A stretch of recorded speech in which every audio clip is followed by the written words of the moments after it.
할렐루야. 오늘 본문 고린도전서 13장이었는데요. 고린도전서 13장은 매우 유명한 말씀이죠. 별명이 붙어 있습니다. 사랑장이라는 별명이 붙어 있을 정도로 우리 기독교인들의 관심을 많이 갖는 말씀이며, 또 기독교인을 넘어 모든 인간의 삶에서 가장 중요한 사랑이라는 주제를 다루는 말씀이에요. 그래서 결혼식 주례에도 자주 등장하는 말씀이고요. 그러나 오늘 본문에서 말씀하는 사랑은 이 부부간의 사랑을 넘어 모든 면의 사랑을 정의하고 있어서 우리에게 참된 사랑이 무엇인지를 깨달음을 주시는 말씀이 됩니다. 누구나 인간은 태어나서 사랑을 받아보기도 하고 또 사랑을 해보기도 합니다. 그래서 사랑이 무엇인지에 대해서 누구나 각자 가지고 있는 생각이 있을 거예요. 여러분은 사랑에 대해 어떻게 생각하십니까? 여러분이 생각하시는 사랑은 아름답습니까? 애틋합니까? 또 따뜻합니까? 뜨겁습니까? 우리에겐 여러 가지 생각이 있겠지만 오늘 고린도전서 13장의 말씀에서처럼 사랑은 우리에게 세상을 뛰어넘는 그 힘과 능력이라고 말씀합니다. 오늘 말씀을 통해 우리 안에 참된 사랑이 살아나며 그 능력을 소유하며 나가시는 저와 여러분 되시기를 바랍니다. 고린도전서는 고린도 교회를 개척한 사도 바울이 고린도 교회 문제를 듣고 쓴 편지입니다. 그런데 사도 바울이 세상의 여러 주제들 중에 사랑이라는 주제를 써서 고린도 교회에 보낸 이유는 무엇일까요? 그것을 이해하기 위해 오늘 본문의 내용으로 들어가기 전 먼저 고린도 지역과 교회의 배경을 먼저 좀 살펴보겠습니다. 당시 고린도 교회가 있던 고린도 지역은 정말 많은 심각한 문제들을 가지고 있었습니다. 특히 방종과 부도덕의 문제가 매우 심각했어요. 고린도 지역은 잘 알려져 있다시피 항구 도시였습니다. 동방과 서방을 주요 통상로에 위치한 상업 중심지로서 무역과 상업이 발달하였고 다양한 곳에서 다양한 사람들이 머물다 가는 그런 지역이었습니다. 그래서 자연히 수많은 이방 종교가 혼재하였고 또한 도덕적 또 성적인 타락의 문제도 심각했습니다. 당시 고린도에는 어디에나 이교의 제단이 있었습니다. 그 중에서도 아프로디테 신전에는 여사제들이 무려 2,000여 명 정도 있었는데 여기서는 무려 성행위가 종교 의식이었어요. 당시에는 어떤 피임 방법이라는 것도 없었기 때문에 당연히 생각지도 못한 임신을 하는 일이 발생하였고 여사제는 임신을 하는 순간 그 신전에서 쫓겨나야 했습니다. 그렇게 나오게 된 수많은 여성들이 어떻게 살았겠습니까? 어쩔 수 없이 살기 위해 몸을 파는 여성으로 살 수밖에 없었습니다. 이는 어떻게 보면 당시에 그것을 찾는 남성들이 많이 있었다라는 것을 반증하는 것이겠죠. 그렇게 고린도는 이방 종교와 성적인 타락이 난무한 히랍의 고모라와 같은 어둡고 혼란스러운 곳이었습니다. 자연히 그곳에 속한 교회도 이런 타락한 세상의 영향을 받을 수밖에 없었어요. 교회 내부로도 정말 여러 가지 문제들이 일어났습니다. 그래서 한 몸이 되어야 할 교회가 분열되며 세상의 영향을 받아 변질되어 갔습니다. 그 고린도 교회 문제들을 좀 간단하게 살펴보면요, 먼저는 교회 내에 분파가 일어나는 문제였습니다. 교인들이 이렇게 정해진 복음 자체에만 집중하는 것이 아니라 그 말씀을 전한 사람을 추종하게 되는 문제였습니다. 요즘에도 인터넷이나 TV 그런 걸 통해서 여러 목사님들의 설교를 쉽게 들을 수 있는 그런 세상이 되었습니다. 그래서 많은 기독교인들이 자신의 교회 담임 목사님의 설교뿐만 아니라 여러 목사님의 설교를 쉽게 접할 수가 있는 세상이에요. 물론 순수하게 복음의 말씀만 사모하는 일이라면 참 좋은 일인데요. 하지만 우리가 사람인지라 말씀보다 그 말씀을 선포하는 목사님 한 사람을 추종하게 되는 경우가 간간히 있습니다. 설교의 내용, 복음을 믿고 따르기보다 역시 그 목사님이야, 그 목사님이 말씀하시는 건 어떤 것든 맞는 것 같아, 이런 어떤 맹목적인 믿음을 갖는 경우를 종종 봅니다. 자, 고린도 교회에도 바울파, 아볼로파, 게바파, 그리고 그리스도파 이런 분파들이 일어나면서 전해진 복음에 대한 것보다 그 메시지를 전하는 특정 사람에게 집중하며 분파가 일어나는 그런 문제를 가지고 있었습니다. 자, 또 고린도 교회의 두 번째 문제는 인간의 지혜에 대한 지나친 강조예요. 당시 로마가 세계를 제패하여 다스립니다. 자연히 로마의 그리스 철학이 온 세상을 다 장악했어요. 당시 사람들은 철학이 주는 이성을 너무도 좋아했습니다. 훌륭한 철학가들의 말을 듣기를 좋아했습니다. 그래서 결국 철학은 인간의 머리에서 나온 생각들이잖아요. 그렇다고 우리가 철학을 무시할 수가 없습니다. 우리 기독교의 신학도 결국 철학에서 온 것이기 때문입니다. 철학의 말들은 매우 일리가 있고 화려합니다. 당시 기독교와 반대된 그 철학가들의 말은 복음을 매우 혼란스럽게 하였습니다. 그리스도인들의 복음을 비난하는 데까지 이르렀습니다. 현대의 과학과 신앙이 서로 혼란을 주는 것처럼 고린도 교회에는 철학으로 인해 신앙의 혼란이 있었습니다. 자, 계속해서 고린도 교회의 세 번째 문제는 교회 내에 발생하는 부도덕에 대한 문제입니다. 하나의 예를 들면 고린도 전서 5장에서 사도 바울은 기독교 신자들 중에 아버지의 아내랑 동거하며 사는 사람이 있는데, 아버지의 아내랑 함께 동거하며 사는 사람들이 있는데 이런 음행은 이방인들에게도 없다며 비판하는 구절이 있습니다. 고린도 교회를 향해 불편하고 씁쓸한 말을 전하는 부분이 있습니다. 그만큼 고린도 교회는 거룩함에 대한 기준이 무너졌고 거룩함이 없어지다 못해 세상보다 더 부도덕에 빠지게 되었습니다. 그런데 더 큰 문제는 그 부도덕을 지도하고 심판할 신앙적인 기준이나 리더가 없다라는 것이었어요. 그 다음으로는 결혼과 이혼의 문제도 있고요.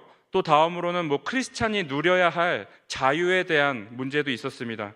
이 문제는 특히 큰 갈등을 유발하는 문제였습니다. 워낙 당시에 이방 종교가 혼합했던 지역이라 우상에게 제물로 드려졌던 그 고기들이 이렇게 자연스럽게 시장에 나와 팔리게 되는 상황에 있었습니다. 아니, 그럼 이렇게 생각해 볼 수가 있잖아요. 아니, 그럼 그것 말고 다른 고기 먹으면 되지 않겠습니까? 쉽게 생각할 수 있겠지만 지금처럼 원산지가 정확하게 써져 있는 것도 아니고, 이 문제는 그러니까 결국에 고기를 내가 먹어야 할지 말아야 할지에 대한 문제가 됩니다. 우상에게 바쳐진 고기를 기독교인이 먹어도 되느냐라는 문제였는데, 그렇죠, 우리 삶에서는요, 문제라고 여기면 괜히 더 큰 문제가 되는 경우들이 있습니다. 고린도 교회에서는 바로 이 우상에게 바쳐진 제물을 먹으면 자신도 더러워지는 것 아니냐라는 문제를 삼기 시작한 거예요. 이에 사도 바울의 대답은 8장 1절에 지식은 교만하게 하며 사랑은 덕을 세우나니 라고 이렇게 대답하면서, 지식은 사람을 교만하게 한다. 하지만 사랑은 덕을 세우는 것이다. 아니, 실존하지도 않는 무의미한 우상에게 바쳐진 제물을 먹는 일이 사실 무슨 의미가 있겠느냐. 하지만 여기서 끝난 것이 아니라, 그러나 믿음이 약한 자들이 보기에 우리가 이렇게 먹는 장면을 보면 그들에게 어떤 거침이 되도록 될 수 있으니 나의 어떤 지식이나 아는 것을 내세우기보다는 절제하여 사랑의 덕을 세워라, 이렇게 지도합니다. 이 말씀은 우리 본문보다 앞서 8장에 나오는 말씀인데요, 이미 사랑이란 단어가 나오고 있습니다. 사랑으로 절제해야 한다는 말씀이 오늘 본문과도 깊은 관련이 있습니다. 자, 9가지까지 볼 건데요, 6번째는 고린도 교회 문제로 어떤 남자와 여자의 문제도 있었고, 또 7번째는 주의 만찬, 아름다운 주의 만찬을 오용해서 어떤 이교적인 파티로 만든다거나, 자, 8번째 은사에 대한 문제도 있었습니다. 자, 은사 무엇입니까? 하나님이 주신 능력의 선물입니다. 그런데 하나님이 주신 그 능력이 무슨 문제가 될까요? 아무리 좋은 은사도 그 은사를 공동체가 아닌 개인적인 일, 욕심에 의해서만 사용하게 되니까 문제가 되는 겁니다. 좀 씁쓸하게도 우리 주변에도 그런 경우를 종종 보게 되고, 이는 우리 스스로도 주의해야 할 일입니다. 오늘 우리의 본문 13장 바로 전 12장에 이 은사에 대한 말씀이 나옵니다. 오늘 우리 13장은 이 사랑장은 바로 이 은사에 대해 이어진 말씀이라고 볼 수 있는 건데요. 즉 사랑 없는 은사는 의미가 없고 가장 큰 은사가 사랑이다라는 것을 증거합니다. 자, 고린도 교회 상황 마지막 9번째 문제로 고린도 전서 15장에 나오는 부활에 대한 문제도 있었습니다. 당시 이 육체를 악하게 본다라는 이원론이라는 철학은 부활신앙에 굉장히 큰 혼란을 주었습니다. 부활이라는 것은 우리 기독교 신앙의 기초 중의 기초이자 가장 중심이 되는 신앙 고백입니다.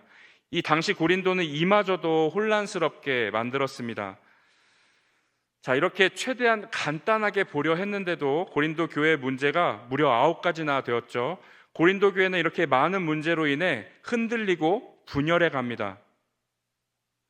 자, 여러분, 이 세상의 풍파 속에서 흔들리고 분열되는 우리 고린도 교회가 다시 바로 서고 회복되고 온전한 교회가 되기 위해서 꼭 필요한 덕목은 무엇일까요? 사도 바울은 이 고린도 교회 문제를 해결하기 위해 사랑이 가장 필요하다라고 강조합니다. 자, 그런데 여러분, 처음에 질문 드렸습니다만 사랑에 대해 어떻게 이해하고 계십니까? 좋은 것, 뜨거운 것, 또 설레이는 그런 것인가요? 사랑을 주제로 한 드라마 한 편을 보거나 어떤 가요 한 곡을 들으면 막 마음이 따뜻해지고 설레어 오게 되는데 뭐 그런 것이 사랑일까요? 자, 오늘 본문에서 말씀하는 사랑은 좀 더 다릅니다. 다르다기보다 좀 더 원론적이고 높은 수준의 사랑을 다룹니다. 어떻게 다른지 오늘 본문을 통해 한번 살펴보겠습니다. 먼저 오늘 말씀에선 그 사랑의 뛰어남에 대해서 이렇게 말씀을 시작합니다. 1절부터 3절까지 말씀입니다. 내가 사람의 방언과 천사의 말을 할지라도 사랑이 없으면 소리나는 구리와 울리는 꽹가리가 되고, 내가 예언하는 능력이 있어 모든 비밀과 모든 지식을 알고 산을 옮길 만한 모든 믿음이 있을지라도 사랑이 없으면 내가 아무것도 아니요, 내가 내게 있는 모든 것으로 구제하고 또 내 몸을 불사르게 내줄지라도 사랑이 없으면 내게 아무 유익이 없느니라. 말씀에선 사랑이 없으면 아무 유익이 없다라고 말씀합니다. 사랑이 모든 것, 모든 면에 꼭 필요하다고 하는 거죠. 말씀에서 말하는 방언, 예언, 또 믿음, 우리가 헌신, 이런 것들은 우리 신앙인들에게 아주 중요한 능력들입니다. 당시에도 이와 같은 능력을 가진 사람을 훌륭한 지도자로 존경했습니다. 그러나 그 대단한 것도 사랑이 없으면 아무것도 아니다라고 하는 거예요. 여기서 말하는 사랑은 그저 우리가 흔히 드라마나 가요에서 표현되는 그런 사랑을 더 넘어선 사랑입니다. 우리의 모든 것에 꼭 필요한 사랑, 모든 것을 완전하게 만드는 사랑, 이 사랑은 조금 더 원론적인 참된 사랑에 대해 말씀합니다. 오늘 말씀을 통해 그 참된 사랑을 깨닫는 저와 여러분 되기를 원합니다. 그렇다면 이 참된 사랑은 도대체 어디서 발견할 수 있을까요? 그 방법은 우리가 맛집을 찾는 방법과 같은 겁니다. 여러분, 맛집을 찾을 때 요즘에는 인터넷을 검색하면 나온다지만 조금만 예전만 해도 맛집을 찾을 땐 원조집을 꼭 찾았습니다. 어디가 원조다? 바로 원조를 찾는 거예요. 여러분, 사랑의 원조는 누구입니까? 함께 고백해 볼까요? 사랑의 원조는 누구입니까? 네, 하나님, 주 예수 그리스도이십니다. 주님은 사랑이시며 우리에게 사랑을 먼저 베풀어 주신 분입니다. 우리는 하나님의 사랑을 통해 그 참된 사랑을 정의해 볼 수가 있는 거예요. 하나님의 사랑을 정의해 봅니다. 5가지로. 첫 번째, 하나님의 사랑, 그 첫 번째는 무조건적인 사랑입니다. 자, 옆에 분과 한번 고백해 볼까요? 하나님은 사랑이십니다. 네. 하나님은 사랑이십니다. 맞아요. 우리 하나님은 우리를 언제나 안아주시고 용납해 주십니다. 우리가 자신 있게 옆에 분과, 아니요, 저 밖에 혹시 전도하는 일이 있어서 모르는 사람 만나고 붙들고도 하나님은 사랑이십니다라고 자신 있게 말할 수 있는 이유가 무엇입니까? 하나님은 공평하게 그 사람도 사랑해 주시기 때문입니다. 우리 하나님은 우리를 언제나 안아주시고 용납해 주십니다. 지금 예배를 드리시는 저와 여러분 모두에겐 그 믿음이 있습니다. 주님의 사랑은 그렇게 이 말씀으로 증거가 되는데요. 로마서 5장 8절 말씀. 우리가 아직 죄인 되었을 때에 그리스도께서 우리를 위하여 죽으심으로 하나님께서 우리에 대한 자기의 사랑을 확증하셨느니라. 우리는 이 사랑에 대해 그 누구도 대가를 지불한 사람이 없어요. 하나님께서 그냥 거저 주신 겁니다. 그저 주신 은혜, 무조건적인 사랑입니다. 자, 두 번째, 하나님의 사랑은 전부를 주시는 사랑입니다. 주님은 우리의 간구를 하나도 외면하지 않으시고 우리의 기도를 들으십니다. 심지어 늘 함께 하세요. 그래서 우리의 필요를 언제나 좋은 것으로 채워주십니다. 때론 우리가 기도한 대로 이루어지지 않았다고 해서 주님이 베풀어 주시는 것에 좀 인색한 분이 아니실까? 좀 선택적으로 하나님 베풀어 주신 분이 아닐까? 이렇게 착각할 때가 있습니다. 하지만 그런 것 또한 어떻게 보면 가장 좋은 것을 주시는 방법이기도 한 거예요. 거절하거나 기다리게 하시는 것도요. 자, 예수 그리스도께서는 우리의 구원을 위해 생명까지도 다 주신 분입니다. 주님께서 우리에게 전부를 다 주신다라는 것은 우리가 착각하거나 의심할 필요가 없는 일입니다. 자, 세 번째는 공감하시는 사랑입니다. 공감한다라는 것은 타인의 아픔이나 슬픔을 그대로 나의 일처럼 느끼는 것을 말합니다. 공감은 사랑을 넘어 정말 긍휼한 마음, 그러니까 불쌍한 마음을 갖지 않고서는 도저히 불가능한 마음입니다. 에베소서 2장 4절 5절은 말씀합니다. 긍휼이 풍성하신 하나님이 우리를 사랑하신 그 큰 사랑을 인하여 허물로 죽은 우리를 그리스도와 함께 살리셨고 너희는 은혜로 구원을 받은 것이라. 여러분, 하나님은 우리의 마음의 중심까지도 보십니다. 중심까지도 보시는 주님은 우리를 공감하십니다. 우리의 마음을 헤아리시고 우리와 함께 기뻐하시며 우리와 함께 아파하시는 사랑이 많으신 분입니다. 자, 네 번째는 정말 한결같으신 사랑입니다. 찬송가의 가사로도 이렇게 고백하죠. 변찮는 주님의 사랑과. 우리는 변치 않는 하나님의 사랑을 알고 고백하고 있습니다. 주님은 졸지도 주무시지도 않으시며 그 하나님의 사랑은 언제나 한결같으시고 변치 않으시기 때문에 우리가 그 사랑을 신뢰할 수가 있는 겁니다. 믿고 나아갈 수가 있는 거예요. 그 안에서 우리가 세상이 주지 못하는 참된 평안을 누릴 수 있는 것입니다. 우리가 변치 않으신 하나님의 사랑이 위대하다고 느끼는 이유는 우리 사람의 사랑은 금방 변하고 영원하지 못하기 때문이에요. 상대적인 것이죠. 그렇게 우리는 변치 않으시는 하나님의 사랑이 더욱 필요합니다. 그리고 우리가 그런 사랑을 받고 있음을 잊지 말아야 할 것입니다. 그런데 하나님의 성품과 사랑을 말할 때 우리가 빼놓을 수 없는 가장 중요한 요소가 남아 있습니다. 그것은 마지막 다섯 번째, 오래 참는 사랑입니다. 오래 참지 않으셨다면 진작에 죄로 인해 멸절당했어야 할 저와 여러분, 우리입니다. 하지만 주님께서는 구약시대부터 약속하신 그 구원을 이루시기 위해 사랑으로 참고 인내하시며 우리를 결국 구원하여 주셨습니다. 고린도전서 13장에는 사도 바울을 통해 하나님의 오래 참으시는 사랑에 대해 말씀합니다. 4절부터 7절까지 조금은 긴 말씀이지만 저는 오늘 본문에서 가장 중요한 부분이라 여깁니다. 함께 교독하도록 하겠습니다. 저부터. 사랑은 오래 참고 사랑은 온유하며 시기하지 아니하며 사랑은 자랑하지 아니하며 교만하지 아니하며 무례히 행하지 아니하며 자기의 유익을 구하지 아니하며 성내지 아니하며 악한 것을 생각하지 아니하며 불의를 기뻐하지 아니하며 진리와 함께 기뻐하고 모든 것을 참으며 모든 것을 믿으며 모든 것을 바라며 모든 것을 견디느니라. 아멘. 이 말씀에서 사랑의 본질에 대해서 무려 15가지에 대해 말씀합니다. 사랑은 오래 참고 온유하며 시기하지 아니하며 등등등. 아마 공부하실 때 책에 이렇게 빨간 줄을 그으며 공부하시는 분이라면 아마도 이 말씀 4절부터 7절까지 한 글자도 버리지 않고 아마 빨간 줄을 짙게 이렇게 치셨을 거예요. 그 정도로 이 15가지는 사랑의 본질에 대한 정말 주옥 같은 그런 말씀들입니다. 그런데 이 15가지 중에 시작과 끝, 처음과 마지막에 대한 말씀이 우리 눈에 들어오는데요. 오래 참고로 시작해서 모든 것을 견딘다라고 끝나고 있습니다. 다시요. 오래 참고로 시작해서 모든 것을 견디느니라 라고 끝이 납니다. 무엇을 말씀합니까? 즉 사랑은 오래 참음으로 시작되고 모든 것을 견디는 인내로 마무리되어야 한다는 거예요. 이는 참된 사랑이라는 것은 결국 참고 인내해야 하는 것임을 정의하고 증거합니다. 앞서 인간의 사랑은 금방 변질된다고 말씀드렸지만 그럼에도 우리 사람이 사랑 중 우리가 절대 무시할 수 없는 사랑이 한 가지 있습니다. 그것은 부모의 사랑이에요. 어버이날은 물론 지났습니다만 오늘은 교단이 정한 어버이 주일입니다.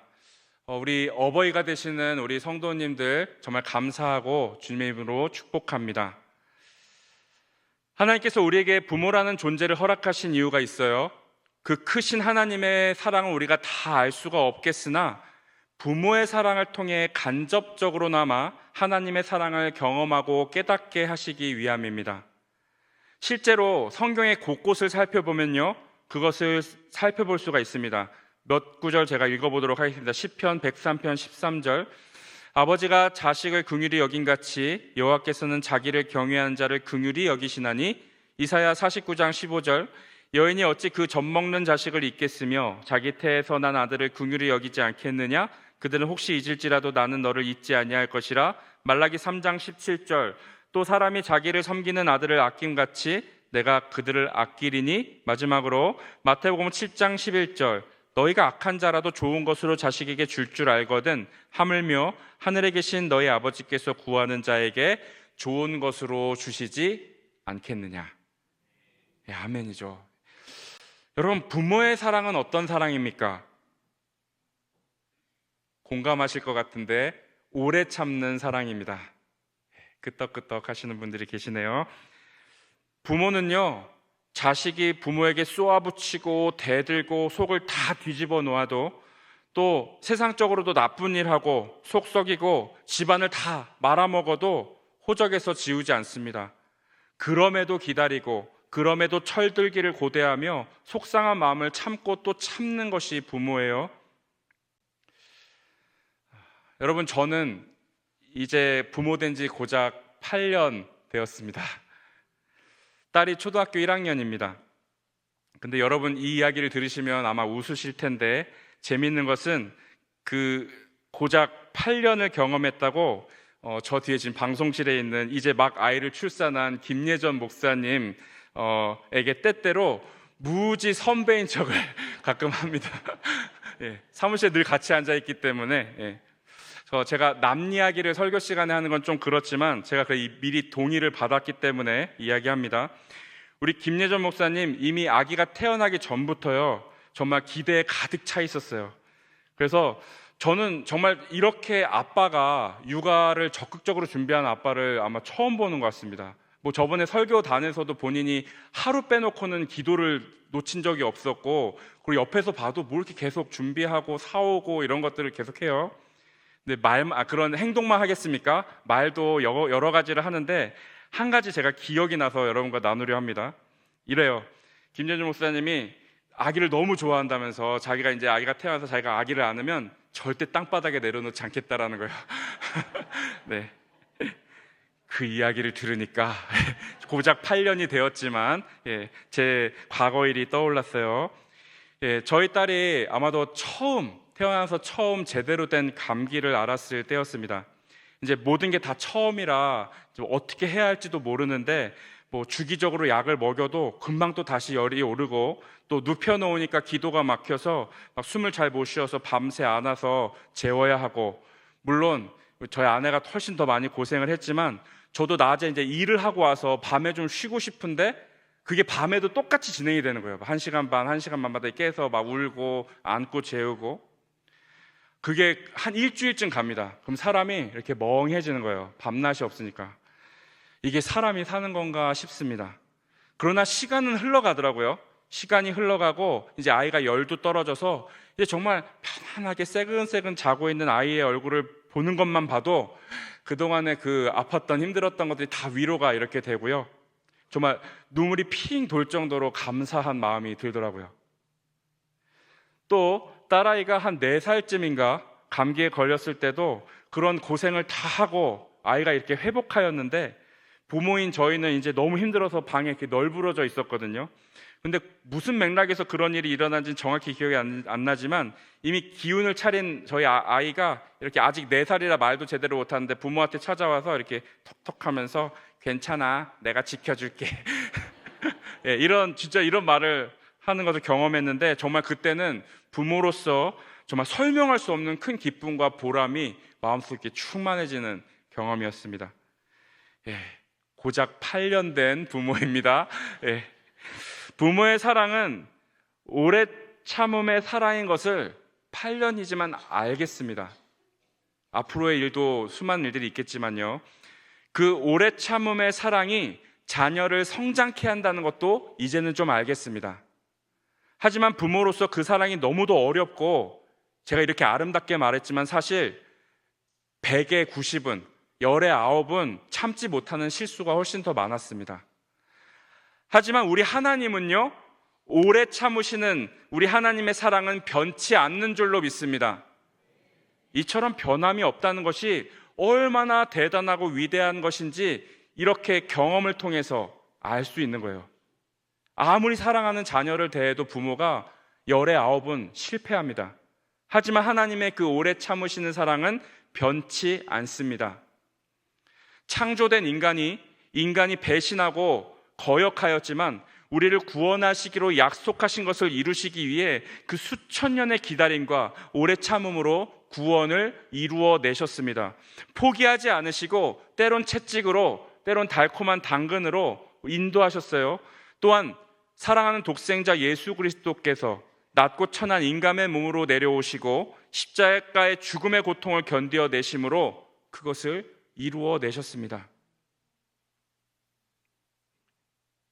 여러분, 우리 모두는 그런 놀라운 하나님의 사랑을 받은 존재입니다.